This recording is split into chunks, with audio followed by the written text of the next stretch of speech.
Ինչ կանեիք, եթե ձեր հավատքի համար ձեզ դավաճանեին հենց ձեր իսկ հոգևոր առաջնորդները։ Պատկերացրեք մի քահանայի, ով տեսնում է աստվածային հրաշք։ Նա վազում է իր ժողովրդի մոտ փրկության լուրով, բայց նրանք վախից կուրացած ոչ միայն չեն հավատում, այլև նրան մեղադրում են խելագարության մեջ։ Նույնիսկ նրա եպիսկոպոսն է ասում. «Դու վտանգավոր իդեալիստ ես»։ Եկեղեցին սառեց։ Այս պատմությունը միայն հալածանքների մասին չէ, սա այն մասին է, թե ինչպես է մեկ մարդու անսասան հավատքը փոխում ամեն ինչ։ Մենք ցույց կտանք այն անհավանական քայլը, որին դիմեց այդ քահանան, երբ բոլորը նրանից երես թեքեցին։ Բայց ամենակարևորը, դուք կիմանաք, թե ինչ ցնցող ճակատագիր ունեցավ այն երիտասարդը, որի համար սկսվեց այս ամենը։ Նրա վերջին խոսքերը կստիպեն ձեզ սարսռալ։ Սա պատմություն է, որը դուք կպատմեք ձեր երեխաներին։ Պատրաստվեք լսելու այն, ինչը դարեր շարունակ թաքցվել է։ Բաժանորդագրվեք հիմա և մեկնաբանություններում գրեք ձեր քաղաքը։ Տեսնենք, թե աշխարհի որ ծայրերում է հայոց ոգին դեռ վառվում։ Կարինի Սուրբ Աստվածածին եկեղեցու սառը հնամենի քարերը կարծես ներծծել էին դարերի աղոթքներն ու չարտասանված վահերը, դարձնելով դրանք պատերի մի մասը։ Դրսում կիսալուսնի ստվերն էր, երկար, ամենուրետ քափանցող, իշխող և անխուսափելի, որը գրկել էր քաղաքը իր սառը, լուռ հսկողության մեջ։ Ներսում տասնյակ հավատացյալ հոգիներ, կուչ եկած մոմերի թարթող տաք լույսի շուրջ, կարծես մի բուռ լույսի կղզյակ լինեին խավարի անծայրածիր օվկիանոսում, մի փխրուն ապաստան բռնակալության գիշերվա մեջ։ Օդը խիտ են խնկի քաղցել ու տքուր բույրից, և այն լարվածությունից, որը ծնվում է, երբ աղոթքը խառնվում է վտանգի զգացողության հետ։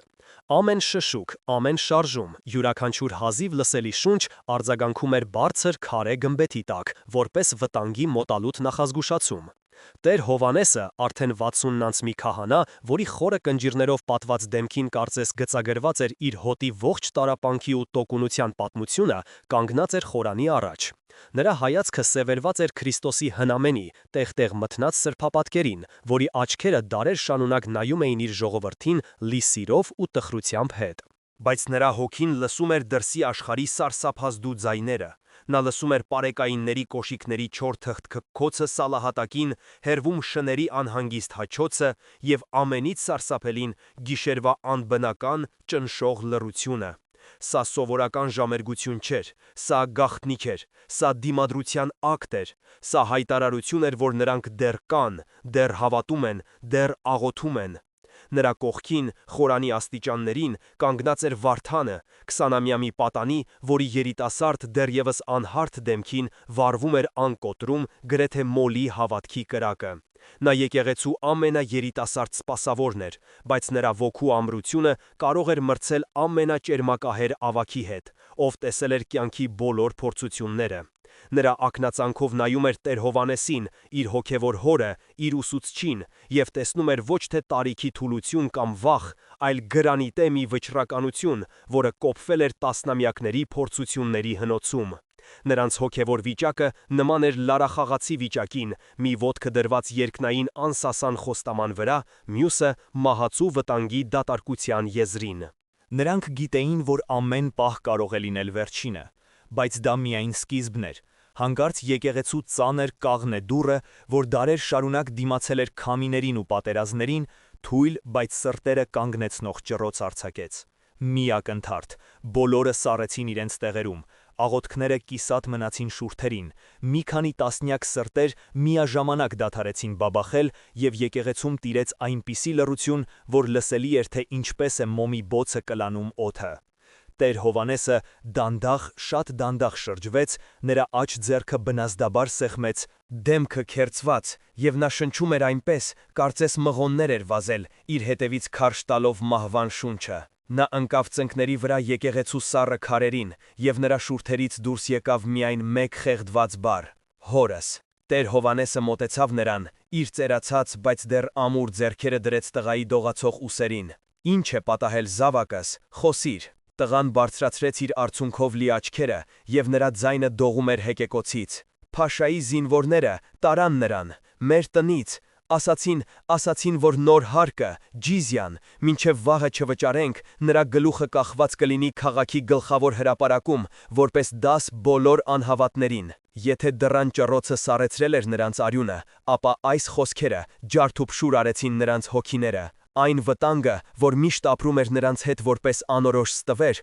հանկարծ ստացավ կոնկրետ դեմք, անուն և սարսափելի վերջնաժամկետ։ Սա այլևս վախ չէր, սա մղձավանջ էր, որը դարձել էր իրականություն։ Եկեղեցում հավաքված մարդկանց մեջ տագնապալի շշուկ տարածվեց։ Ինչ անել, որտեղից գտնել այդքան գումար։ Փաշան կրկնապատկել էր հարկը, դարձնելով այն անտանելի բեռ։ Սա թալան չէր, սա բացահայտ սպանության սպառնալիք էր։ Այդ պահին ամեն ինչ փոխվեց։ Երիտասարդ Վարդանը, որ մինչ այդ լուռ կանգնած էր, առաջ եկավ։ Նրա աչքերում վախի հետք անգամ չկար, միայն սուրբ զայրույթ։ Սա փորձություն է, ասաց նա բարձր ու հստակ, և նրա երիտասարդ ձայնը դղրդաց եկեղեցու լռության մեջ։ Աստված փորձում է մեզ։ Նա ուզում է տեսնել, մենք կառչելով ենք մեր ոսկուց, թե մեր հավատքից։ Մենք չպետք է տեղի տանք, մենք պետք է աղոթենք և վստահենք Տիրոջը։ Բայց մի ճերմակահեր ծերունի, որի որդին տարիներ առաջ սպանվել էր նման մի բախման ժամանակ, թափահարեց գլուխը։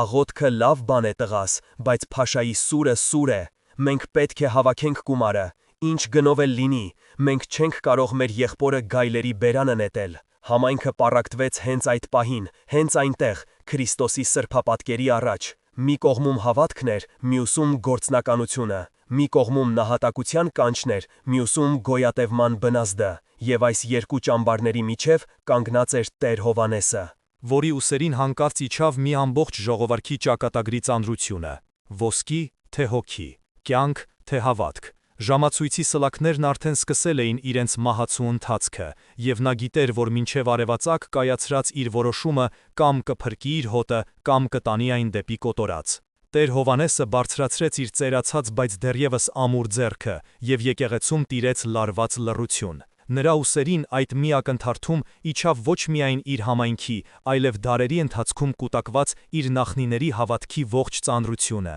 Նա նայեց Վարդանի կրակոտ աչքերին, ապա ծերունու հուսահատ դեմքին, և հասկացավ, որ այս պառակտումը կարող է ավելի վտանգավոր լինել, քան Փաշայի սուրը։ Նա պետք է որոշեր։ Հիմա։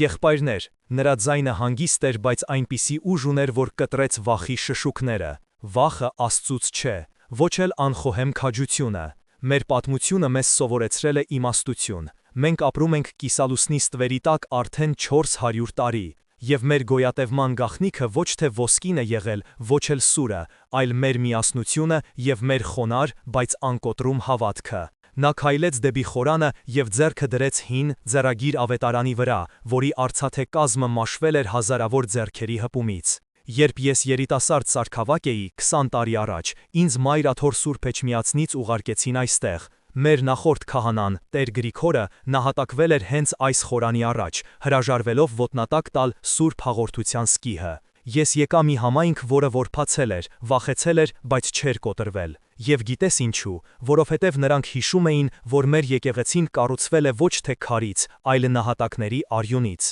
Սա պատմություն էր, որը բոլորը գիտեին, բայց Տեր Հովհաննեսի շուրթերից այն հնչում էր նորովի։ Նրանք հիշեցին, թե ինչպես էին իրենց պապերը գիշերները գահնի վերականգնում եկեղեցու տանիքը, թե ինչպես էին կանայք իրենց զարդերը վաճառում նոր ձեռագիր գնելու համար, թե ինչպես էին երեխաները սովորում հայոց այբուբենը ոչ թե թղթի, այլ ավազի վրա գծելով, որպեսի հետք չմնա։ Նրանց համայնքը մի փոքրիկ կղզի էր օտար ծովում, և եկեղեցին նրանց միակ խարիսքն էր։ Նրանք ապրում էին միլլեթի համակարգով, որը նրանց տալիս էր ներքին ինքնավարության պատրանք, բայց ամեն օր հիշեցնում էր իրենց երկրորդական կարգավիճակի մասին, ջիզյայի, նվաստացուցիչ սահմանափակումների և պարբերական ջարդերի մշտական սպառնալիքի միջոցով։ Այդ պահին ամեն ինչ գլխիվայր շրջվեց։ Տեր Հովհաննեսը փակեց ավետարանը և շրջվեց դեպի ժողովուրդը։ Մենք չենք ընտրի ոչ Վարդանի առաջարկած մահվան ճանապարհը, ոչ էլ վախի առաջարկած ստրկությունը։ Մենք կգնանք մեր հայրերի ճանապարհով։ Մենք կհավաքենք այն, ինչ կարող ենք,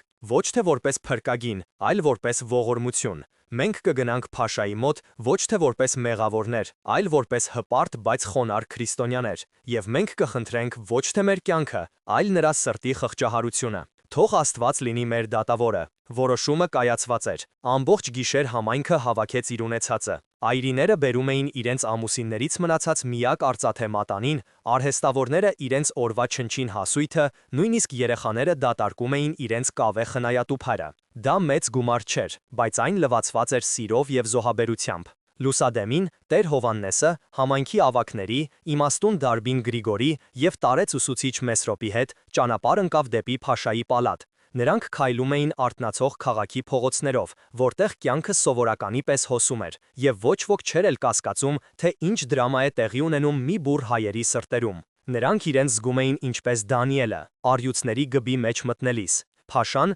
Յուսուֆ անունով մի դաժան ու խորամանկ մարդ նրանց ընդունեց իր շքեղ դահլիճում, նստած մետաքսե բարձերի վրա։ Նրա կողքին կանգնած էին երկու լիբանանցի թիկնապահներ, հսկայական անխոս ստվերների պես։ Տեր Հովհաննեսը խոնարհվեց եւ գետնին դրեց փողով լի պարկը։ Մեծարգո Փաշա, սկսեց նա հանգիստ ձայնով, մենք եկել ենք խնդրելու ձեր ողորմածությունը։ Մեր համայնքը աղքատ է, բայց հավատարիմ է սուլթանին։ Մենք հավաքել ենք այն ամենը, ինչ ունեինք։ Խնդրում ենք, ընդունեք սա եւ ազատ արձակեք մեր եղբորը, Հակոբին։ Փաշան նույնիսկ չնայեց պարկին։ Նա դանդաղ վերցրեց մի խուրմա, կծեց եւ արհարմարանքով նայեց քահանային։ Ողորմածություն, դուք խոսում եք ողորմածության մասին։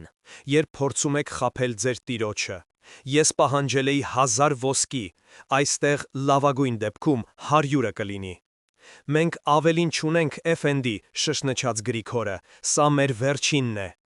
Եվ հետո տեղի ունեցավ անհավանականը։ Փաշան բարձր սառը ծիծաղով ծիծաղեց, ծիծաղ, որը կարծես սառույթի կտորներ լիներ, որոնք խրվում էին սրտի մեջ։ Դուք ինձ ծաղրում եք, դուք կարծում եք ես ձեր նման մուրացկան եմ։ Լավ, ես ձեզ ցույց կտամ, թե որն է իսկական գինը։ Նա ծափ տվեց, եւ զինվորները ներս բերեցին խեղճ Հակոբին։ Նա հազիվ էր ոտքի վրա կանգնում, դեմքը կապտուկների մեջ էր։ Փաշան վեր կացավ եւ մոտեցավ Տեր Հովհաննեսին։ Նրա ձայնը դարձավ մեղրի պես քաղցր, բայց թունավոր։ Ես ձեզ առաջարկություն ունեմ, քահանա, քանի որ դուք չեք կարող վճարել ոսկով, գուցե ձեր եղբայրը վճարի այլ կերպ։ Թող նա հենց հիմա այստեղ ձեր բոլորի առաջ հրաժարվի իր սուտ Աստծուց եւ ընդունի միակ ճշմարիտ հավատքը։ Եթե նա դա անի, ես ոչ միայն կներեմ նրա պարտքը, այլև նրան կդարձնեմ իմ գլխավոր առևտրականը։ Նա մի պահ լռեց եւ նրա աչքերում չարություն փայլատակեց։ Իսկ եթե հրաժարվի, ապա որպես դաս բոլորիդ նրա լեզուն կկտրվի հրապարակում, որպեսզի այլևս երբեք չկարողանա արտասանել իր Հիսուսի անունը։ Ամբողջ դահլիճը սառեց։ Սա այլևս փողի կամ կյանքի հարց չէր, սա հոգու հարց էր։ Փաշան նրանց դրել էր սատանայական ընտրության առաջ, ուրացում, թե անասելի տանջանք։ Տեր Հովհաննեսը նայեց Հակոբի սարսափահար աչքերին եւ հասկացավ, որ իրենց փորձությունները նոր են սկսվում։ Փաշայի դահլիճում օդը կարծես սառել էր, վերածվելով մխիփե ապակու, որը կարող էր փշրվել ամեն մի շնչից։ Ժամանակը կանգ էր առել։ Տեր Հովհաննեսի միալում մռլիկ էր, Փաշայի սատանայական խոսքերը խառնվել էին Հակոբի խեղճացած աղերսող հայացքին։ Պատասխան չկար։ Ինչ կարող էին պատասխանել։ Երկու ճանապարհն էլ տանում էր դեպի կործանում, մեկը հոգու, մյուսը մարմնի։ Սա ծուղակ էր, կատարյալ, անթերի ծուղակ, որից փրկություն չկար։ Հակոբը, լսելով իր ճակատագրի մասին, սկսեց դողալ։ Սկզբում թույլ, հետո ամբողջ մարմնով, անկառավարելիորեն, ինչպես տենդի մեջ գտնվող հիվանդ։ Նրա շուրթերը շարժվում էին, բայց ձայն դուրս չէր գալիս։ Նրա աչքերը լայն բացված էին սարսափից։ Նա նայում էր Տեր Հովհաննեսին, աղաչելով, որ քահանան հրաշք գործի, որ նա ինչ-որ բան ասի, որը կփոխի այս մղձավանջը։ Տեր Հովհաննեսը խորը շունչ քաշեց, հավաքելով իր ողջ ուժն ու իմաստությունը։ Նա գիտեր, որ զայրույթն ու հուսահատությունը միայն կարագացնեն իրենց վախճանը։ Նա խոնարհվեց Փաշայի առաջ, այնքան ցածր, որ ճակատը գրեթե դիպավ գորգին։ Մեծահոգի Տեր, նրա ձայնը հազիվ էր լսվում, բայց հաստատուն էր։ Ձեր առաջարկը այնքան մեծ է, իսկ մեր խելքը այնքան փոքր։ Մեր եղբայրը շոկի մեջ է, խնդրում ենք, ողորմած եղեք, տվեք մեզ մեկ օր աղոթելու, մեր Աստծուց խորհուրդ հարցնելու եւ ճիշտ որոշում կայացնելու համար։ Փաշան նայեց քահանայի խոնարհված կեցվածքին, հետո Հակոբի դողացող մարմնին։ Նրա դեմքին հայտնվեց գոհունակության ժպիտ։ Նա վայելում էր իր իշխանությունը, վայելում էր նրանց վախը։ Լավ, ասաց նա ձգձգելով, դուք իմաստուն մարդ եք, քահանա։ Ես ձեզ ժամանակ կտամ մինչև վաղվա կեսօրվա աղոթքը, բայց իմացեք, եթե մինչև այդ ժամը ձեր եղբայրը չգա իմ մոտ ընդունելու ճշմարտությունը, ես կհամարեմ, որ նա ընտրել է լռությունը, հավերժական լռությունը։ Սա փակուստ չէր, սա ընդամենը 24 ժամով հետաձգված մահապատիժ էր։ Երբ նրանք դուրս եկան պալատից եւ վերադարձան եկեղեցի, լուրը տարածվեց կայծակի արագությամբ։ Համայնքը, որ սպասում էր կամ ազատության, կամ մահվան լուրի, ստացավ մի երրորդ, ամենասարսափելի տարբերակը՝ ընտրության տանջանքը։ Եկեղեցու բակում հավաքված ամբոխը պայթեց, վախը վերածվեց զայրույթի, զայրույթը մեղադրանքների։ Ուրացում, գոռաց մի կին, որի եղբայրը սպանվել էր նախորդ ջարդերի ժամանակ, մենք պետք է թույլ տանք, որ մեր մեջ ուրացող լինի, ավելի լավ է բոլորս մեռնենք։ Իսկ դու պատրաստ ես տեսնել, թե ինչպես են քո երեխաների լեզուները կտրում, առարկեց Դարբին Գրիգորը։ Հակոբը թողասի այդ անիծյալ բառերը, Աստված ողորմած է, նա կների ստիպողաբար ասված խոսքը, բայց փաշան չի ների մեր համարությունը։ Հակամարտությունը պայթեց նոր ուժով, այն ինչը սկզբում տեսական վեճ էր, այժմ դարձել էր կոնկրետ մարդու, Հակոբի ճակատագրի հարց։ Եվ այդ մարդը, կոտրված ու սարսափած, նստած եկեղեցու մի անկյունում, լալիս էր ինչպես երեխա։ Տեր Հովհաննեսը հրավիրեց ավագների խորհուրդը եկեղեցուն կից փոքրիկ խոնավ սենյակում, որտեղ պահվում էին եկեղեցական գրքերը։ Սա հայկական ավանդական մեթոդն էր՝ ամենադժվարին պահերին հավաքվել, խորհրդակցել, միասին ելք փնտրել։ Բայց այս անգամ ելք չէր երևում։ Մենք չենք կարող նրան զոհաբերել, ասաց ուսուցիչ Մեսրոպը, մեր հավատքը սիրո մասին է, ոչ թե դաժանության։ Եթե մենք ստիպենք Հակոբին նահատակվել, մենք ինքներս կդառնանք փաշայի պես բռնակալներ։ Իսկ եթե մենք նրան թույլ տանք ուրանալ, կրակոտ հակադարձեց Վարդանը, մենք կբացենք դուռը, որը այլևս երբեք չենք կարողանա փակել։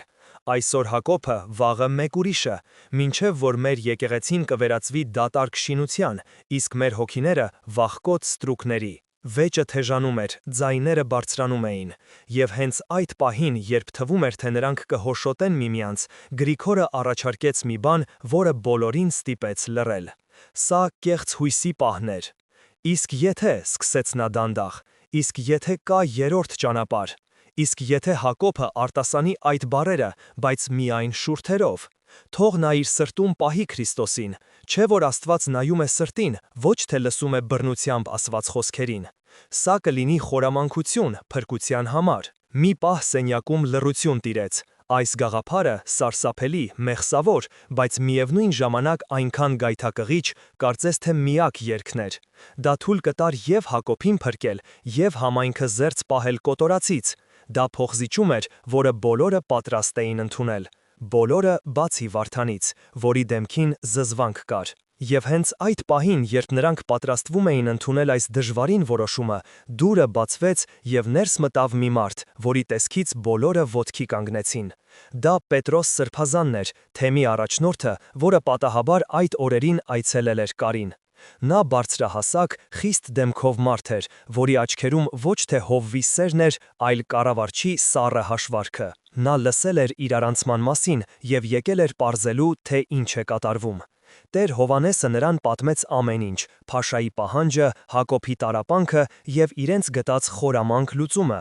Սրբազանը լսեց մինչև վերջ, առանց ընդհատելու։ Երբ Տեր Հովհաննեսը ավարտեց, նա երկար լռեց, ապա արտասանեց խոսքեր, որոնք ոչնչացրին նրանց վերջին հույսը։ Բացառված է, ասաց նա սառը, մետաղական ձայնով, եկեղեցու պատիվը սակարկության ենթակա չէ։ Եթե մենք այստեղ թույլ տանք նույնիսկ ձևական ուրացում, այդ լուրը կտարածվի ամբողջ կայսերությունում։ Յուրաքանչյուր փաշա կսկսի նույնը պահանջել։ Սա կլինի մեր հոգևոր պարտության սկիզբը։ Հակոբը պետք է մերժի։ Նա պետք է դառնա օրինակ բոլորի համար։ Նրա նահատակությունը կամրապնդի հավատքը, իսկ նրա ուրացումը կթունավորի են։ Երբ նա դա ասաց, սենյակը սառեց։ Նրանց գտած միակ ելքը փակվեց հենց իրենց հոգևոր առաջնորդի կողմից։ Նրանք ոչ միայն փակուղում էին, այլև հենց իրենց եկեղեցին էր նրանց մղում դեպի զոհասեղան։ Բայց ամենասարսափելին դեռ առջևում էր։ Հենց այդ պահին դրսից լսվեց աղմուկ։ Ներս վազեց սարկավակներից մեկը, դեմքը գունատ։ Սրբազան հայր, Տեր հայր, Փաշայից մարդ է եկել, նոր հրամանով։ Բոլորը շրջվեցին դեպի դուռը։ Ներս մտավ Փաշայի սուրհանդակը և առանց որևէ հարգանքի նշանի թուղթը մեկնեց Տեր Հովհաննեսին։ Քահանան դողացող ձեռքերով բացեց այն և սկսեց կարդալ։ Կարդալու ընթացքում նրա դեմքը քարացավ, աչքերը լցվեցին անհավատալի սարսափով։ Նա բարձրացրեց գլուխը և նայեց Վարդանին։ Փաշան փոխել է իր միտքը, հազիվ շշնջաց նա։ Նա ասում է, որ Հակոբը վախկոտ, կոտրված մարդ է, նրա ուրացումը կամ մահը ոչ ոքի չի տպավորի։ Նա պահանջում է, որ մինչև կեսօր իր մոտ ներկայանա, Վարդանը։ Տեր Հովհաննեսի շուրթերից դուրս եկած խոսքերը կախվեցին սենյակի խոնավոթում, ծանր, մահացու անշարժ, Վարդանը։ Այս մեկ անունը փոխեց ամեն ինչ, այն այլևս ռազմավարության, փրկության կամ փոխզիջման հարց չէր, այն վերածվել էր զոհաբերության։ Խնդիրը դուրս էր եկել ավագների խորհրդի պատերից, դուրս էր եկել մարդկային տրամաբանության սահմաններից և վերածվել էր հոգևոր մարտահրավերի, որի առաջ բոլորը, քահանայից մինչև եպիսկոպոս, անզոր էին։ Սենյակում տիրող լռությունը դարձավ ավելի խորը, ավելի ճնշող, քան նախթինում։ Յուրաքանչյուրը նայում էր Վարդանին, բայց ոչ ոք չէր համարձակվում խոսել, կարծես նա հանկած դարձել էր ոչ թե իրենցից մեկը, այլ սրբազան նշխար, որին կարելի էր միայն ակնածանքով կամ սարսափով նայել։ Այդ պահին տեղի ունեցավ անսպասելին։ Վարդանը, որի վրա սևեռված էին բոլորի հայացքները, ժպտաց։ Դա խելագարի ժպիտ չէր, ոչ էլ հուսահատի։ Դա մի մարդու խաղաղ, լուսավոր ժպիտ էր, ով երկար սպասելուց հետո վերջապես լսել էր իր անունը։ Նա առաջ քայլեց, մոտեցավ Տեր Հովհաննեսին, նրա ձեռքից վերցրեց Փաշայի նամակը, նայեց դրան առանց կարդալու, ապա խաչակնքեց։ «Փառք քեզ, Տեր», ասաց նա բարձր ու հստակ, և նրա ձայնում չկար վախի նշույլ անգամ, որ արժանացրիր ինձ քո անարժան ծառայիս, այս մեծ պատվին։ Տերն է կանչում, ով եմ ես, որ հրաժարվեմ։ Այս խոսքերը որոտի պես հնչեցին։ Դրանք միաժամանակ և հերոսական էին, և սարսափելի։ Վարդանը ոչ թե ընդունում էր մահվան դատավճիռը, այլ ընդունում էր նահատակի պսակը։ Նա խնդիրը վերածել էր հաղթանակի։ Տեր Հովհաննեսը նայեց իր հոգևոր որդուն և սիրտը սեղմվեց ցավից։ Նա իր ամբողջ կյանքում քարոզել էր հավատքի, զոհաբերության և նահատակության մասին։ Բայց երբ նահատակությունը ստացավ իր ամենասիրելի աշակերտի դեմքը, նա հասկացավ, որ պատրաստ չէր դրան։ Սա անարդար էր, անողոք էր։ Աստված չէր կարող պահանջել նման զոհ։ Իսկ Պետրոս Սրբազանը նայում էր Վարդանին խառը զգացմունքներով։ Մի կողմից նա հիացած էր տղայի քաջությամբ, որը լուծում էր իր քաղաքական խնդիրը, եկեղեցու պատիվը կփրկվեր։ Բայց մյուս կողմից նա հասկանում էր, թե ինչպիսի փոթորիկ է սա առաջացնելու համայնքի ներսում։ Ինչ կասեն հավատացյալները գործոնը հանկարծ դարձավ շատ իրական։ Ինչ կասեն մարդիկ, երբ իմանան, որ եկեղեցու առաջնորդները թույլ են տվել, որ իրենց ամենալավ երիտասարդը գնա մահվան։ Եվ նրանք երկար սպասելու կարիք չունեցան։ Լուրը դուրս սողոսկեց խորհրդի սենյակից և տարածվեց համայնքում, առաջացնելով հոգևոր երկրաշարժ։ Եկեղեցու պատիվը հանկարծ դարձավ երկրորդական հարց։ Առաջին պլան մղվեց մարդկային ողբերգությունը։ Վարդանի ծնողները, Սարգիսն ու Հռիփսիմեն, լսելով սոսկալի լուրը, ներխուժեցին եկեղեցի։ Նրանք չգնացին Սրբազանի մոտ, նրանք ընկան Տեր Հովհաննեսի ոտքերը։ Տեր հայր, ողբում էր Հռիփսիմեն, կառչելով քահանայի սքեմից, փրկեք մեր որդուն, մեր միակին։ Դուք նրան սովորեցրիք Աստծո խոսքը, դուք նրա սրտում սերմանեցիք հավատքը։ Մի թողեք, որ այդ հավատքը նրան տանի դեպի մահ, խոսեք նրա հետ, համոզեք նրան։ Դուք նրան սովորեցրիք հավատալ, Տեր հայր, այժմ սովորեցրեք նրան ապրել։ Այս խոսքերը դանակի պես խրվեցին Տեր Հովհաննեսի սրտի մեջ։ Նա հայտնվել էր անհնարին իրավիճակում։ Մի կողմից իր հոգևոր պարտքն էր եկեղեցու կանոնները և Սրբազանի սառը հրամանը, մյուս կողմից մոր արցունքներն էին և իր սերը դեպի այն տղան, որին նա համարում էր իր որդին։ Հայ եկեղեցական ավանդույթների ողջ ճնշումը կենտրոնացավ նրա վրա։ Նա պետք է օրհներ զոհին, բայց նրա ողջ էությունը գոռում էր, որ պետք է փրկի երեխային։ Նա գիտակցեց խնդրի իրական մասշտաբը։ Սա այլևս պայքար չէր Փաշայի դեմ, սա պայքար էր սեփական խղճի, սեփական հավատքի և սեփական եկեղեցու դեմ։ բայց հետո մի փոքրիկ հույսի շող փայլատակեց։ Պետրոս Սրբազանը, տեսնելով, որ իրավիճակը դուրս է գալիս վերահսկողությունից եւ կարող է վերածվել ապստամբության, որոշեց միջամտել։ Նա հասկացավ, որ Վարդանի նահատակությունը կարող է ավելի շատ վնասել, քան օգուտ տալ, եթե համայնքը դա ընկալի որպես եկեղեցու կողմից կատարված սպանություն։ «Հանգստացեք», ասաց նա իշխանական տոնով, «դեռ ոչինչ որոշված չէ, ես ինքս կգնամ Փաշայի մոտ, ես եպիսկոպոս եմ, սուլթանի կողմից ճանաչված առաջնորդ, ես նրա հետ կխոսեմ ոչ թե որպես խնդրող, այլ որպես հավասարը հավասարի հետ, ես նրան կառաջարկեմ այնպիսի գին, որից նա չի կարողանա հրաժարվել, մենք կփրկենք տղային»։ Սա կեղծ հույսի պահն էր, բոլորը կառչեցին այս խոսքերից, Սրբազանը իրենց հզոր, անհասանելի առաջնորդը կլուծի խնդիրը։ Մեկ ժամ անց Սրբազանը վերադարձավ, միայնակ։ Նրա դեմքը քարի պես անարտահայտիչ էր, բայց նրա աչքերի խորքում երևում էր պարդությունը։ Նա նույնիսկ չնայեց Վարդանի ծնողներին, նա ուղիղ մոտեցավ Տեր Հովհաննեսին։ Փաշան մերժեց, նա ասաց, որ սա այլևս ոսկու հարց չէ, սա սկզբունքի հարց է։ Նա ուզում է տեսնել, թե ինչպես է կոտրվում մեր ոգին։ Նա ասաց. «Կամ ձեր երիտասարդ հերոսը, կամ ձեր բոլորի եկեղեցիները կվառվեն մինչև արևածագ»։ Այս խոսքերից հետո նա շրջվեց դեպի Վարդանը եւ նրա ձայնը դարձավ նորից սառը ու պաշտոնական։ Ինչպես երևում է, Աստծո կամքը այլ է։ Պատրաստվիր զավակս, քո հավատքը պետք է դառնա մեր բոլորի փրկությունը։ Հույսը վերջնականապես մեռավ։ Տեր Հովհաննեսը մնաց մենակ, նրա շուրջը ամեն ինչ փլուզվել էր, համայնքը պառակտված էր, ծնողները հուսահատ, իսկ եկեղեցու իշխանությունը անզոր եւ դաժան։ Նա նայեց Վարդանին, ով կանգնած էր խորանի առաջ լուսավոր դեմքով, պատրաստ իր զոհաբերությանը, եւ Տեր Հովհաննեսը հասկացավ, որ իր վրա է դրված ամենասարսափելի պարտականությունը, որ կարող է ունենալ մի քահանա։ Նա պետք է իր ձեռքով օծեր իր սիրելի զավակին մահվան համար։ Փախուստի ճանապարհ այլևս չկար։ Նա պետք է կամ դավաճաներ իր Աստծուն, փորձելով փրկել Վարդանին, կամ դավաճաներ իր սիրուն, նրան ուղարկելով դեպի մահ։ Գիշերը իջել էր Կարինի վրա, ոչ թե որպես խաղաղություն բերող մուտքող, այլ որպես ծանր, թանձր սավան, որը խեղդում էր վերջին հույսերը։ Սուրբ Աստվածածին եկեղեցին դատարկ էր ու լուռ, բայց այդ լռությունը լի էր չարտասանված ճիչերով, չարտասուրված արցունքներով։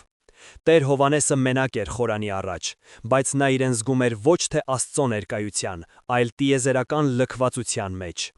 Նրա առջև դրված էր Սուրբ Մյուրոնի արծաթե տապանակը եւ մաքուր սպիտակ կտավը, Վարդանին մահվան օծելու համար։ Նրա ձեռքերը, որ հազարավոր անգամներ մկրտել, պսակել ու հաղորդություն էին տվել, այժմ պետք է կատարեին իր կյանքի ամենասարսափելի արարողությունը, օրհնեին իր զավակին դահիճի սրի համար։ Նա փորձում էր աղոթել, բայց բառերը չորանում էին կոկորդում, վերածվելով դառը փոշու։ Հուսահատության եզրին, երբ նրա հոգին պատրաստ էր կոտրվելու, նա իր հայացքը սևեռեց հին ավետարանին, որը դրված էր խորանի վրա։ Դա այն նույն ավետարանն էր, որը 20 տարի առաջ իր ձեռքում էր պահել նահատակված Տեր Գրիգորը։ Դա նրա միակ մխիթարությունն էր, միակ կապը անցյալի հերոսական հավատքի հետ։ Նա մոտեցավ, իր դողացող ձեռքերը դրեց մաշված արծաթե կազմի վրա եւ զգուշորեն բացեց այն, փնտրելով ոչ թե պատասխան, այլ գոնե մի պահ մոռացություն Աստծո խոսքի մեջ։ Նա թերթում էր մագաղաթե էջերը, որոնց վրա դարերի ընթացքում սառել էին աղոթքներն ու հույսերը, երբ հանկարծ նրա մատները դիպան մի խորթուբորթության։ Էջերի միջև ինչ-որ բան կար, ինչ-որ բան ընկավ։ Մի փոքրիկ քառատակ ծալված, ժամանակից դեղնած մագաղաթի կտոր սահեց ավետարանի միջից եւ ընկավ խորանի սառը քարերին։ Տեր Հովհաննեսը սկզբում ուշադրություն չդարձրեց, բայց հետո նրա սիրտը մի պահ կանգ առավ։ Դա պատահական թուղթ չէր, այն դրված էր Հովհաննեսի ավետարանի այն հատվածում, որտեղ ասվում է. «Ճշմարտությունը կազատի ձեզ»։ Ձեռքերի դողով նա կռացավ եւ վերցրեց այն։ Դա մի նամակ էր, գրված հին, մանր, բայց հստակ տառերով, եւ նա ճանաչեց այդ ձեռագիրը։ Դա Տեր Գրիգորի ձեռագիրն էր, սա նրա վերջին խոսքն էր, որը թաքցվել էր Աստծո խոսքի մեջ, սպասելով իր ժամին։ Նա սկսեց կարդալ, եւ աշխարհը նրա շուրջը սկսեց փլուզվել։ Որդիս եւ հաջորդեսի Քրիստոս, սկսվում էր նամակը։ Եթե դու կարդում ես այս տողերը, ուրեմն ես արդեն իմ Տիրոջ մոտ եմ, իսկ դու կանգնած ես մի փորձության առաջ, որը քեզ անլուծելի է թվում։ Ես քեզ թողնում եմ ոչ թե մխիթարություն, այլ ճշմարտություն, որը զենքից ուժեղ է, բայց նաև զենքից վտանգավոր։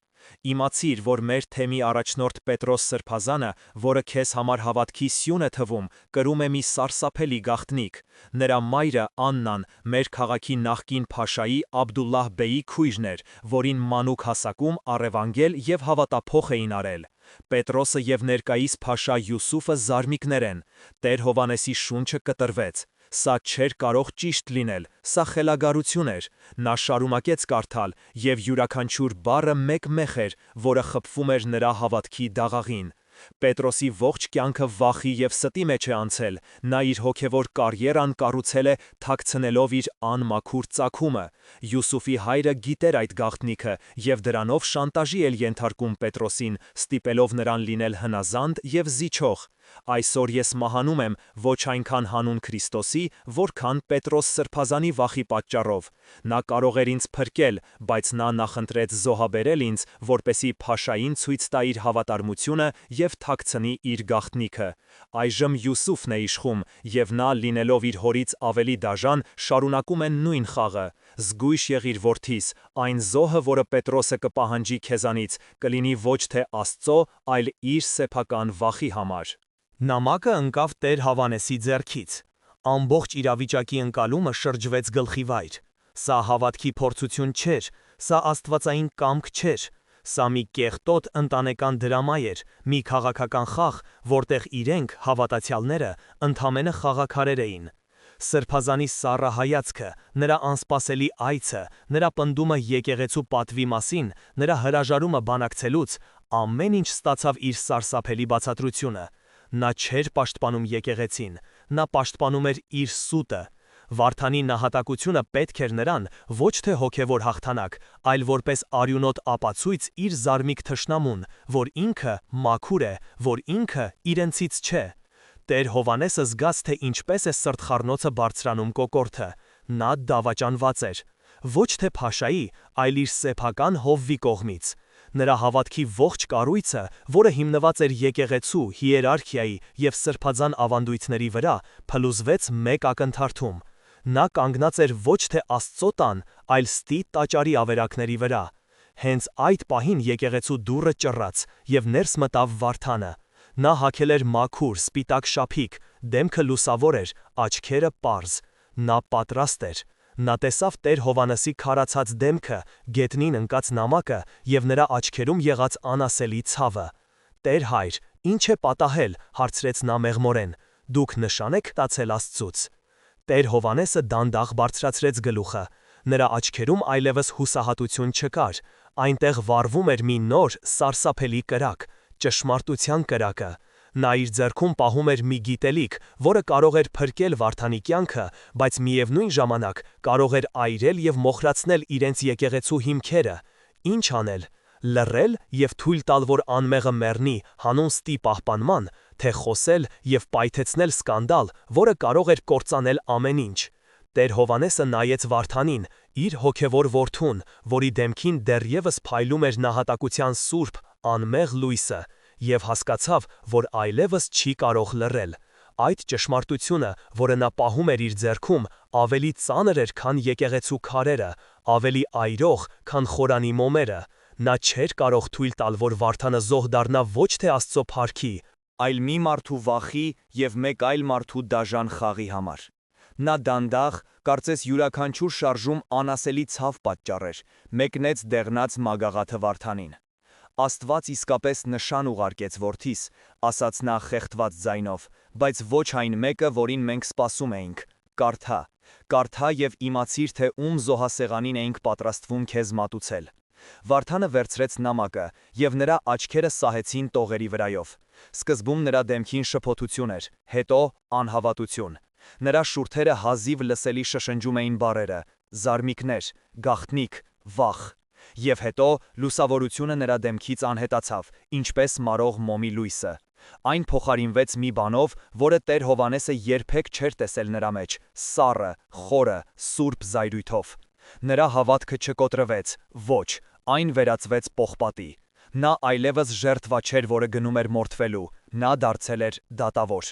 Նրանք մեզ խաբել են, շշնջաց նա, և այդ շշուկը ավելի սարսափելի էր, քան ամեն գոռոց։ Նրանք մեր հավատքը վերածել են իրենց կեղտոտ խաղի դաշտի։ Այդ պահին ամեն ինչ փոխվեց։ Տեր Հովհաննեսը հասկացավ, որ այլևս մենակ չէ իր սարսափելի գիտելիքի մեջ։ Նա կանչեց Գրիգորին և Մեսրոպին եկեղեցու մատենադարանի փոքրիկ սենյակը, այն նույն վայրը, որտեղ Սրբազանը կայացրել էր իր դաժան դատավճիռը։ Երբ նրանք ներս մտան, տեսան Տեր Հովհաննեսի քարացած դեմքը և Վարդանի պողպատե հայացքը։ Տեր Հովհաննեսը, առանց որևէ բառ ասելու, նրանց առաջ դրեց Տեր Գրիգորի նամակը։ Դարբին Գրիգորը, որի ձեռքերը սովոր էին մուրճին ու շիկացած երկաթին, զգուշությամբ վերցրեց փխրուն մագաղաթը։ Ուսուցիչ Մեսրոպը մոտեցավ, և նրանք միասին, մոմի թարթող լույսի տակ, սկսեցին կարդալ։ Եկեղեցու հարաբերությունների ամբողջ քարտեզը նրանց աչքի առաջ վերագծվում էր։ Սրբազանը հովից վերածվում էր դավաճանի, Փաշան բռնակալից վերածվում էր շանտաժիստի, իսկ իրենք հավատացյալ հոտից վերածվում էին խաբվածների։ Երբ նրանք ավարտեցին, սենյակում երկար լռություն տիրեց։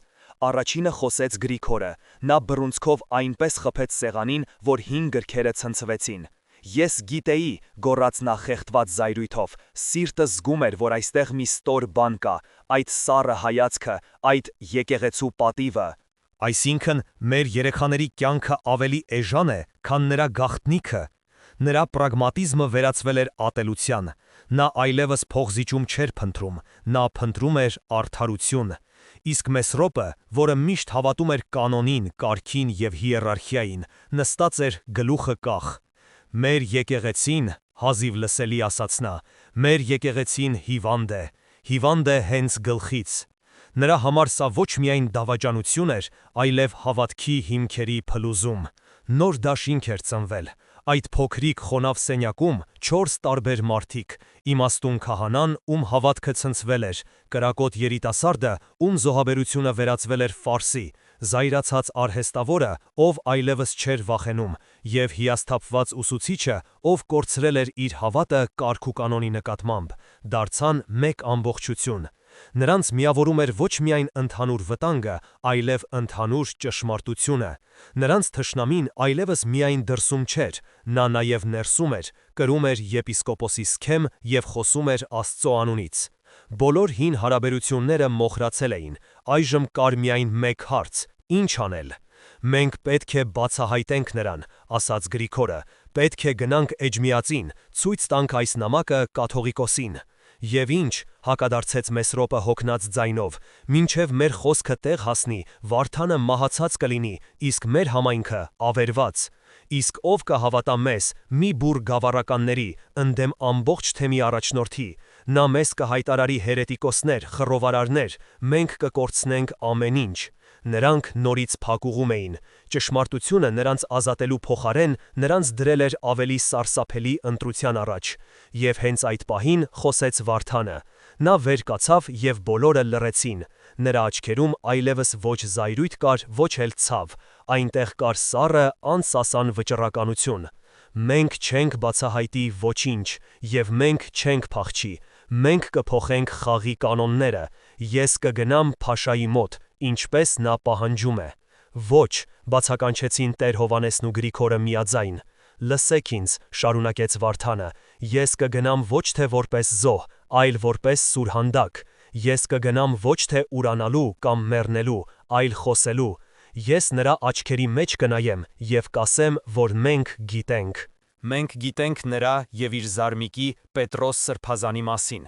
Մենք գիտենք նրանց կեղտոտ գաղտնիքը, և մենք այլևս նրանց խաղալիքը չենք լինելու։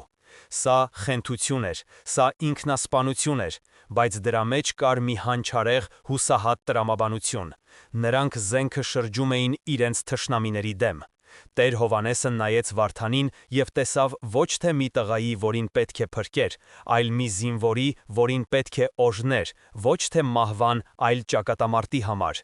Նրանց գործողությունների նոր ծրագիրը ձևավորվել էր։ Այն սարսափելի էր, անկանխատեսելի, բայց դա նրանց միակ ճանապարհն էր։ Վարդանի առաջարկած խենթ, բայց հանճարեղ ծրագիրը օդում կախված մնաց մի քանի վայրկյան, լցնելով սենյակի լռությունը անհավանական լարվածությամբ։ Այնուհետև Տեր Հովհաննեսի մեջ ինչ-որ բան կոտրվեց, կամ գուցե հակառակը, վերջնականապես կոփվեց։ Մտորումների և անզորության ժամանակը վերջացել էր, հայտնությունը նրան ոչ թե հուսահատության, այլ գործողության կոչ էր տվել։ Նա այլևս զոհ չէր, ոչ էլ իր հոտի վախեցած հովիվը։ Նա դարձել էր ճշմարտության զինվոր, և նրա առաջին ճակատամարտը պետք է լիներ ոչ թե փաշայի, այլ իր սեփական եկեղեցու ներսում։ Նա վերջրեց Տեր Գրիգորի նամակը, զգուշորեն, բայց արագ, մաքուր մագաղաթի վրա արտագրեց դրա պատճենը, յուրաքանչյուր տառը դրոշմելով ոչ թե թանաքով, այլ իր սառը վճռականությամբ։ Բնօրինակը նա տվեց Մեսրոպին։ «Պահիր սա կյանքի գնով», ասաց նա, «եթե մինչև երեկո ես ու Վարդանը չվերադառնանք, գտիր մի մնգետ և սա հասցրու Էջմիածին»։ Դա միայն սկիզբն էր։ Նա դուրս եկավ սենյակից և ուղիղ գնաց դեպի եկեղեցու գլխավոր սրահ, որտեղ Պետրոս Սրբազանը, իբր թե ոչինչ տեղի չի ունեցել, պատրաստվում էր առավոտյան ժամերգությանը, իր շուրջը ստեղծելով սրբության և անսասան իշխանության կեղծ լուսափսակ։ Նա կանգնած էր խորանի առաջ, մեջքով դեպի դուռը, և նրա հանգիստ չափված շարժումները այնքան էին հակասում այն քաոսին, որը նա սերմանել էր։ Տեր Հովհաննեսը մոտեցավ նրան, ոչ թե որպես ենթակա, այլ որպես հավասարը հավասարին։ Նրա քայլերն այլևս չէին դողում։ «Սրբազան հայր», Տեր Հովհաննեսի ձայնը հանգիստ էր, բայց դրա մեջ կար մետաղի սառնություն։ «Ես ամբողջ գիշեր աղոթեցի և Տիրոջից առաջնորդություն խնդրեցի, և նա լուսավորեց իմ միտքը։ Բայց մինչ մենք մեր զավակին կուղարկենք զոհասեղան, ես կուզենայի ձեզանից մի քանի հարցի պատասխան ստանալ, ի խաղաղություն իմ խղճի»։ Սրբազանը դանդաղ շրջվեց։ Նրա դեմքին թեթև զայրույթի և զարմանքի խառնուրդ կար։ Ո՞վ էր այս գյուղական քահանան, որ համարձակվում էր իրենից պատասխաններ պահանջել։ «Խոսիր, տեր-հայր, բայց կարճ, ժամերգությունը սկսվում է», ասաց նա սառը քաղաքավարությամբ։ «Երբ 20 տարի առաջ Տեր Գրիգորը նահատակվեց», շարունակեց Տեր Հովհաննեսը, ուղիղ նայելով Սրբազանի աչքերին, «դուք նրա մահը անվանեցիք փառավոր պսակ։ Ասացեք ինձ, Սրբազան, դուք իսկապես արեցիք հնարավոր ամեն ինչ նրան փրկելու համար, թե նրա մահը ձեզ ավելի շատ էր պետք, քան նրա կյանքը»։ Այդ պահին ամեն ինչ փոխվեց։ Սրբազանի դեմքի քաղաքավարի դիմակը ճաքեց։ «Ինչ նախալություն է սա, դու ակնարկում ես, որ Ես ոչինչ չեմ ակնարկում», ընդհատեց նրան Տեր Հովհաննեսը իր ձայնը բարձրացնելով ընդամենը մի փոքր, բայց դա բավական էր, որ Սրբազանը լռեր։ Ես հարցնում եմ, թե արդյոք նրա մահը կապ ուներ մի ընտանեկան գաղտնիքի հետ, գաղտնիք, որը կապում է ձեզ և Փաշա Յուսուֆին։ Եվ այդ խոսքերի հետ միաժամանակ նա իր սքեմի տակից հանեց նամակի պատճենը և դրեց խորանի սուրբ սեղանին։ Տեր Գրիգորը շատ մանրամասն է նկարագրել այդ կապը իր վերջին նամակում։ Եթե բառերը կարողանային սպանել, Պետրոս Սրբազանը տեղում կմեռներ։ Նրա դեմքից գույնը գնաց, նա մի քայլ հետ արեց, կարծես օձ տեսած լիներ։ Նրա աչքերում վայրկենական սարսափ փայլատակեց, որին անմիջապես փոխարինեց կատաղի զայրույթը։ Նրա իշխանությունը, նրա ողջ կյանքը հիմնված էր այդ ստի վրա, և այս անպետք քահանան հիմա փորձում էր քանդել այդ հիմքերը։ Սա կեղծիք է, կորցրած ձայնով կակագեց նա, սա սատանայի սադրանք է, դու դավաճան ես, ես քեզ կզրկեմ սքեմից, կնզովեմ, կբանադրեմ։ Նա ձեռքը մեկնեց, որպեսզի խլի նամակը, բայց Տեր Հովհաննեսի ձեռքն ավելի արագ էր, նա վերցրեց թուղթը։ «Սա միայն պատճենն է, Սրբազան հայր», ասաց նա սառը ժպիտով, «բնօրինակը ապահով տեղում է։ Եվ եթե ինձ կամ Վարդանին որևէ բան պատահի, այն կհայտնվի ամենայն հայոց կաթողիկոսի սեղանին, և այդ ժամանակ ոչ թե ես, այլ դուք ստիպված կլինեք պատասխան տալ։ Շախ և մատ»։ Պետրոս Սրբազանը սառեց։ Նա հասկացավ, որ պարտվել է։ Այս հասարակ քահանան նրան շրջափակել էր իր իսկ ստի պատերով։ Նա այլևս իշխանություն չուներ, նա պատանդ էր։ Տեր Հովհաննեսը մոտեցավ նրան, և այժմ նրանց դերերը փոխվել էին։ «Այժմ լսեք ինձ ուշադիր», նրա ձայնը հրամայական էր։ «Վարդանը հիմա կգնա Փաշայի մոտ, ոչ թե մեռնելու, այլ վերջ դնելու այս խաղին, իսկ դուք կմնաք այստեղ։ Դուք ոչինչ չեք անի, դուք ոչ ոքի հետ չեք խոսի, դուք կսպասեք և կաղոթեք, որ ձեր զարմիկը բանականություն ունենա և չանի մի անուղղելի հիմարություն, հասկանալի է։ Սրբազանը, կոտրված ու նվաստացած, կարողացավ միայն գլխով անել։ Տեր Հովանեսը շրջվեց և հպարտ քայլերով դուրս եկավ եկեղեցուց։ Նա հաղթել էր իր առաջին ճակատամարտում, բայց ամենադժվարը դեռ առջևում էր։ Դրսում, արևի առաջին շողերի տակ, նրանց սպասում էր Վարդանը։ Նրա դեմքը հանգիստ էր, ճակատամարտի ժամը հասել էր։ Տեր Հովանեսը նրա ուսին դրեց իր ձեռքը, խաչակնքեց նրա ճակատը և շշնջաց. «Գնա որդիս, և թող ճշմարտությունը լինի քո սուրն ու քո վահանը»։ Եվ նա կանգնեց եկեղեցու բակում, նայելով, թե ինչպես է իր հոգևոր որդին մենակ քայլում դեպի առյուծի որջը։ Այս պատմությունը ցույց է տալիս, որ ամենամեծ փորձությունների ժամանակ անգամ ճշմարտությունն ու միասնությունը կարող են հաղթել։ Իսկ դուք ինչ կանեիք Տեր Հովանեսի տեղում։ Կբացահայտեիք ճշմարտությունը, ռիսկի ենթարկելով ամեն ինչ, թե կփորձեիք գտնել այլ ելք։ Կիսվեք ձեր մտքերով մեկնաբանություններում։ Եկեք քննարկենք, թե ինչ արժե մեր հավատքի պատիվը այսօր։ Եկեք քննարկենք, թե ինչ արժե մեր հավատքի պատիվը այսօր։ I will ensure all loose ends are tied up. Jacob is saved, implicitly by the deal, the Serbezan is gone, the Pasha is neutralized, and the community is safe. The final call to action will be natural and inviting, encouraging the community engagement that is crucial for a YouTube channel. Final check for language purity, number formatting, and adherence to all stylistic rules. The plan is comprehensive and fulfills all requirements of the prompt. The final chapter is ready to be written. Վարդանը քայլում էր դեպի Փաշայի պալատի հսկայական դարպասները, ոչ թե որպես մահապարտ, այլ որպես դեսպան, որը կրում էր ոչ թե խնդրագիր, այլ վերջնագիր։ Նրա սիրտը բաբախում էր ոչ թե վախից, այլ այն սառը, պարզ զգացողությունից, որը գալիս է, երբ այլևս կորցնելու ոչինչ չունես։ Նա մտավ այն նույն շքեղ բահլիճը, որտեղ իր հոգևոր հայրերին նվաստացրել էին և կանգնեց Փաշա Յուսուֆի առաջ։ Փաշան նստած էր իր բարձերի վրա, ձեռքին նուռ, և նրա դեմքին խաղում էր դաժան արհամարհական ժպիտ։ «Ահա և մեր փոքրիկ սուրբը», ասաց նա մեղրակսուկ ձայնով։ «Եկել ես ընդունելու իմ արատաձեռն առաջարկը, թե նախընտրում ես, որ քո համառ լեզուն կերակուր դառնա շներին»։ Վարդանը չխոնարհվեց։ Նա ուղիղ նայեց Փաշայի աչքերի մեջ։ «Ես եկել եմ ոչ մեռնելու, ոչ էլ ուրանալու, էֆենդի», ասաց նա հանգիստ ու հստակ։ «Ես եկել եմ խոսելու ձեր ընտանիքի մասին»։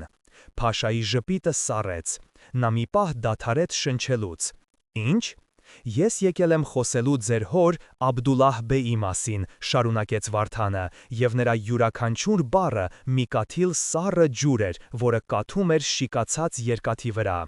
և նրա քրոջ Աննայի մասին,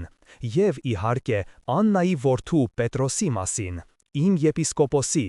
ձեր զարմիկի։ Այդ պահին ամբողջ դահլիճը սառեց։ Փաշան կտրուկ վեր կացավ։ Նրա դեմքը, որ մի պահ առաջ լի էր ինքնավստահությամբ, այժմ այլայլված էր կատաղությունից և անհավատալի շոկից։ «Լրիր անիծյալ շուն», մռնչաց նա, «դու ստում ես, ես հենց հիմա կհրամայեմ»։ «Կհրամայեք ինձ սպանել», ընդհատեց նրան Վարդանը նույն սառը հանգստությամբ։ «Շատ լավ, բայց իմացեք, որ իմ մահվան պահին մի նամակ, որը գրել է Տեր Գրիգոր քահանան, այն մարդը, որին ձեր հայրը սպանել տվեց, կուղևորվի Կոստանդնուպոլիս, ուղիղ սուլթանի ձեռքը։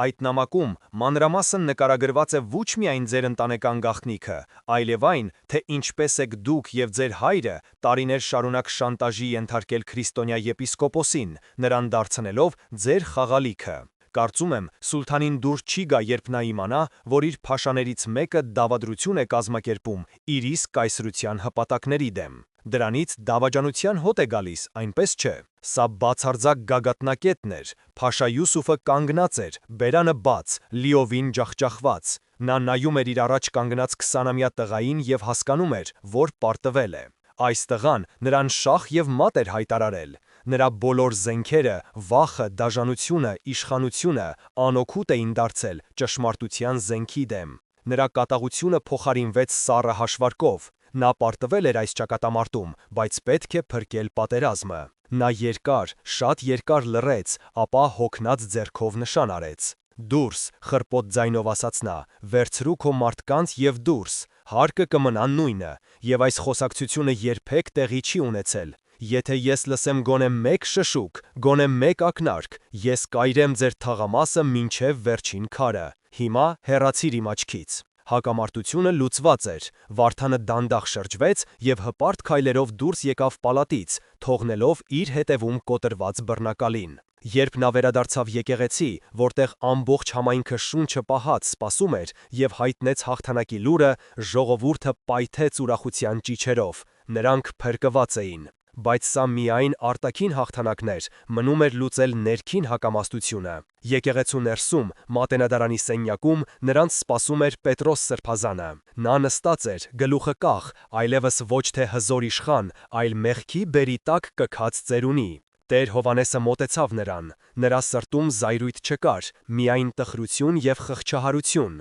Նրա կարող էր ոչնչացնել այս մարդուն, բացահայտել նրա գաղտնիքը, խլել նրանից ամեն ինչ։ Բայց նա ընտրեց այլ ճանապարհ, հայկական եկեղեցու ներողամտության եւ իմաստության ճանապարհը։ Դուք կհեռանաք այս քաղաքից մինչև արևածագ, Սրբազան հայր, ասաց նա մեղմ, բայց անսասան տոնով։ Դուք կգնաք մի հեռավոր վանք եւ կաղոթեք ձեր հոգու փրկության համար։ Ձեր գաղտնիքը կմնա մեզ հետ։ Եկեղեցու պատիվը պետք է պահպանվի, բայց ոչ թե ստի, այլ ողորմության միջոցով։ Պետրոս Սրբազանը բարձրացրեց իր արցունքոտ աչքերը եւ կարողացավ միայն գռխով անել։ Այդ գիշեր նա անաղմուկ հեռացավ եւ նրա հետ հեռացավ նաեւ այն սուտը, որը քիչ էր մնում ոչնչացներ նրանց բոլորին։ Եկեղեցին սկսում էր բուժվել։ Անցան տարիներ, Կարինի Սուրբ Աստվածածին եկեղեցում կյանքը շարունակվում էր։ Փաշա Յուսուֆը այլևս երբեք չանհանգստացրեց հայ համայնքին, նրանց միջև հաստատվել էր սառը լուռ հարգանք, հիմնված վտանգավոր գաղտնիքի վրա։ Տեր Հովհաննեսը, այժմ արդեն ճերմակահեր, բայց ոգով ամուր, շարունակում էր իր հովվական ծառայությունը։ Նրա կողքին կանգնած էր երիտասարդ քահանա Տեր Վարդանը, որի հավատքի կրակը այժմ լի էր ոչ միայն երիտասարդական զապոլոմ, այլև փորձությամբ ձեռք բերված իմաստությամբ։ Նրանց համայնքը, անցնելով այս սարսափելի փորձության միջով, դարձել էր ավելի ուժեղ, ավելի միասնական։ Նրանք սովորել էին իրենց ամենակարևոր դասը։ Մի օր պատարագից հետո Տեր Հովհաննեսը եւ Տեր Վարդանը նստած էին եկեղեցու բակում, նայելով խաչքարերին։ Գիտես որդիս, ասաց Տեր Հովհաննեսը, այն օրերին ես Աստծուց հրաշք էի խնդրում, երկնքից եկող նշան, բայց ես սխալվում էի, հրաշքը ոչ թե վերևից իջնող լույսն է, այլ այն լույսը, որը մարդը գտնում է իր սրտում, ճշմարտությունը խոսելու համարձակությունը։ Այս պատմությունը մեզ ցույց է տալիս, որ նույնիսկ ամենախավար ժամանակներում, երբ թվում է, թե ամեն ինչ կորած է, հավատքը, ճշմարտությունը եւ միասնությունը կարող են հաղթել ամենահզոր բռնակալությանը։ Այն մեզ սովորեցնում է, որ եկեղեցու իրական ուժը ոչ թե նրա ոսկեզոծ գմբեթներն են, այլ նրա հավատացյալների անկոտրում ոգին։ Իսկ դուք, սիրելի բարեկամներ, ինչ կանեիք Տեր Հովհաննեսի տեղում, կբացահայտեիք Սրբազանի սուտը, ռիսկի ենթարկելով եկեղեցու ներսում պառակտում առաջացնել, թե կփորձեիք գտնել այլ, ավելի զգույշ ճանապարհ։ Կիսվեք ձեր մտքերով մեկնաբանություններում, եկեք միասին խորհենք, թե ինչ է նշանակում լինել ճշմարիտ հավատացյալ այսօրվա բարդ